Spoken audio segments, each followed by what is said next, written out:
Hello everyone, welcome to From the Star Wars Home Video Library. I'm your host Nathan P. Butler. This is a supplemental episode, episode 16.1. It's being recorded in the end of July of 2015, whereas the episode that this is following in the playlist was actually recorded and released back in October or so of 2013. Hence why what you're seeing now is sort of an aberration. HD, clearer picture, better sound, except for some bad sound coming from some air conditioners and such outside. Different background. This all changes right around the 50s or so in the episodes in the regular production order. But here we are. This is a supplemental episode building upon our coverage of the Phantom Menace on home video. This is just a quick supplement to introduce an item that I didn't have in my collection at the time of recording that episode in 2013 that has now been added in. You may recall in that previous episode, I said that if you were trying to get The Phantom Menace on VHS, you had to wait until 2000. It did not come out the same year as the film was in theaters back in 1999. A year later, you could get this to see it in widescreen. It is the Widescreen Video Collector's Edition. It had all kinds of extra goodies in it, and every once in a while, you will see someone popping that sucker open and pull out just the tape from inside and try to claim that this widescreen version was somehow a separate release. It was not, at least not in the United States. If you wanted to buy the widescreen edition, you had to pack it in with everything else and get it in this boxed set.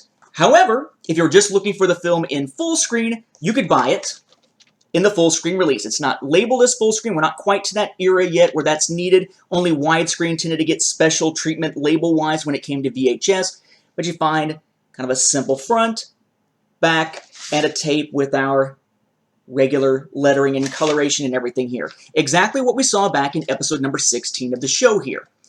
But this was not the only way to get this in full screen in the United States. There was actually a variant of this that was released through, of all places, Tays R Us. You might say that kind of makes sense.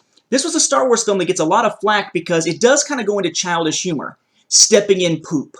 Fart jokes, Jar Jar zapping his tongue. It really did kind of get to that kiddie fare that was a little less mature than the other Star Wars films, certainly less mature than the other films in the prequel trilogy. So it would make sense that this would be a film that would be marketed also towards children in stores. So whereas this regular sort of cardboard type cover is what you would get in most places, if you had bought it at Tays R Us, you would instead have gotten this. Notice the cover there is effectively the same. The tape inside is the same. What's different is that instead of having a paper case, it's one of these clamshell cases, and it's in this supposedly gold color. Kind of looks more to me like butterscotch, but whatever. This gold cover clamshell case, which of course is a lot thicker, a lot sturdier than your standard cardboard case here. Presumably this was designed that way because it would make it a little more kid-friendly. It's much harder for a kid to destroy this type of case than this one. But that is that single variant that I wanted to point out to you of the Phantom Menace on VHS from 2000. So if you have this version, no, it's not some kind of bootleg, no, it's not some kind of library edition type case and somebody just cut it up and slapped the case in here or something. This is an official release, but it was an official release specifically through Tays R Us. With that, we'll wrap up this quick little supplement. Thank you for watching. May the Force be with the home video viewers.